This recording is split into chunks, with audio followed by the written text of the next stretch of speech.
نحمده ونصلي ونسلم على رسوله الكريم أما بعد فأعوذ بالله من الشيطان الرجيم بسم الله الرحمن الرحيم ورفعنا لك ذكرك صدق الله العظيم. حضرات مکرم، سب سے پہلے آقا علیہ الصلوۃ والسلام کی بارگاہ میں درود پاک پڑھنے میرے ساتھ مل کر اللہم صلی علی سیدنا و مولانا محمد وعلی آلہ وصحبہ وبارک وسلم. اللہ تعالیٰ کا بے پایا فضل، احسان اور شکر ہے کہ اس نے ہمیں توفیق دی اور ہمیں چنا کہ آج ہم اس بابرکت مقابلہ حسن قرات، حسن نام من یرید اللہ خیرا یفقہہ فی الدین،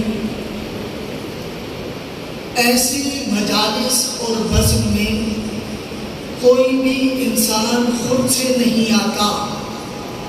اللہ فرما رہی ہیں کہ جب میں کسی کے ساتھ بھلائی کا ارادہ رکھتا ہوں، جب میں چاہتا ہوں کسی انسان کے لیے کہ وہ بہتر ہو جائے، اس کو کامیابی، فلاح اور ترقی دینا چاہتا ہوں، تو پھر میں اس کو توفیق دے دیتا ہوں کہ وہ میرے دین کے کام میں آ کر شامل ہو جائے.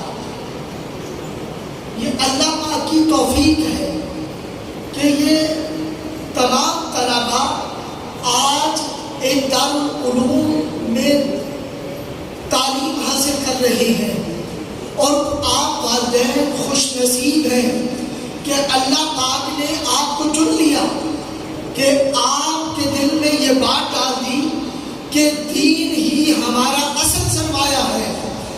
جتنی بھی اس پر آپ کو مبارکباد دوں وہ کم ہے. اور اس کے ساتھ میں خاص طور پر مبارکباد دوں گا محترم ایوب صدیق صاحب المعروف بابو بھائی، کہ اللہ تعالیٰ نے ان کو چنا کہ انہوں نے یہ تمام انتظام کیا اور یہ مواقع میسر کیے کہ آج ہم اور آپ سب اس مجلس کا حصہ ہیں، اور ان کی پوری ٹیم بھی مبارکباد کی مستحق ہے.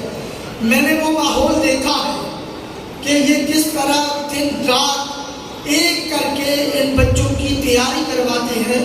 اور مجھے ابھی قاری ریاض صاحب بتا رہے تھے کہ آج جو بچے جن کو دستار جو ہے سرٹیفکیٹ دیا جائے گا، جنہوں نے ناظرہ قرآن پاک مکمل کیا، ان کی تعداد 84 ہے.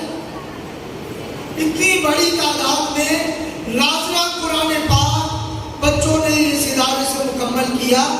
تمام آباد ذرا زور سے سبحان اللہ کہے مبارکباد کے طور پر اس ادارے کے لیے اور اس کی انتظامیہ کے لیے. اب ہم اس دعا کے ساتھ مقابلہ نعت کی طرف بڑھتے ہیں. وقت بڑا مختصر ہوتا ہے، باتیں بہت ہیں. بس ایک چھوٹا سا ایکسپیرینس، میں رات کو کلاسز لیتا ہوں 9 بجے سے لے کے 1 بجے تک یورپ میں، امریکہ میں، وہاں کے بچوں کو پڑھاتا ہوں. والدین کے لیے خاص طور پر یہ بات کر رہا ہوں، جب میں وہاں پہ کلاس لیتا ہوں تو کبھی ایسا نہیں ہوا کہ میں کلاس لے رہا ہوں ان بچوں کے والدین ان کے سروں پر نہ بیٹھے. یا تو والدہ یا والد وہ لازمی اس بچے کے ساتھ بیٹھے ہوتے ہیں کہ وہ جج کرے کہ ہمارا بچہ کیا پڑھ رہا ہے اور وہ پڑھنے کے بعد اس چیز سے کیا حاصل کر رہا ہے. میں نے والدین سے پوچھا کہ ہم تو یہاں پاکستان میں دیکھتے ہیں کہ بچہ اسکول میں گیا، واپس آیا، ٹیوشن گیا، مدرسے گیا یا کسی اکیڈمی گیا، کوئی بھی والد یا والدہ اس طرح سے اس کا خیال نہیں رکھتے. تو آپ کیوں رکھتے ہیں؟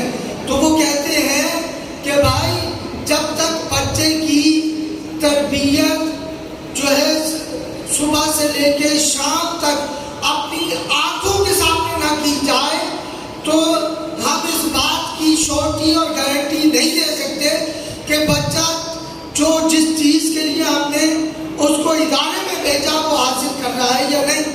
ہم یہ جانچ پڑتال کرتے ہیں اور ان کے رزلٹ جو ہم سوچتے ہیں ہمارے رزلٹ اور ان کے رزلٹ میں زمین آسمان کا فرق ہوتا ہے. ہم سوچتے ہیں کہ ہمارا بچہ 100% حاصل کرے گا لیکن 50% بھی حاصل نہیں کرتا. اتنی توجہ دینے کے بعد ان کے بچے کم سے کم 90% ٹارگٹ کو اچیو کرتے ہیں. تو اس لیے ضروری ہے کہ صرف اداروں میں بھیجا نہ جائے, اداروں میں آ کر بچوں کی کارکردگی کے بارے میں آپ لوگ پوچھا بھی کریں, ان سے اساتذہ سے پوچھا کریں کہ ہمارا بچے کی پروگریس کیا ہے. پھر بچے سے پوچھیں, بچہ جو پڑھ کے جاتا ہے اس سے گھر میں جا کے سنیں, بچے کو بھی پتا ہو کہ مجھ سے گھر میں بھی پوچھا جائے گا. یہاں تو پڑھ لیتا ہے ڈر سے یا پیار سے, جس طرح بھی, اگر اس کو گھر سے بھی اتنی توجہ ملے گی تو اس کی کارکردگی جو آج ہے وہ اگلے سال آپ کو 10 گنا بڑھ کر ملے گی, اس سے اگلے سال 20 گنا بڑھے گی, 5 سال بعد وہ 100 گنا بڑھ جائے گی. اس لیے والدین کی توجہ ضروری ہے. اس دعا کے ساتھ مقابلہ نعت کی طرف بڑھتے ہیں.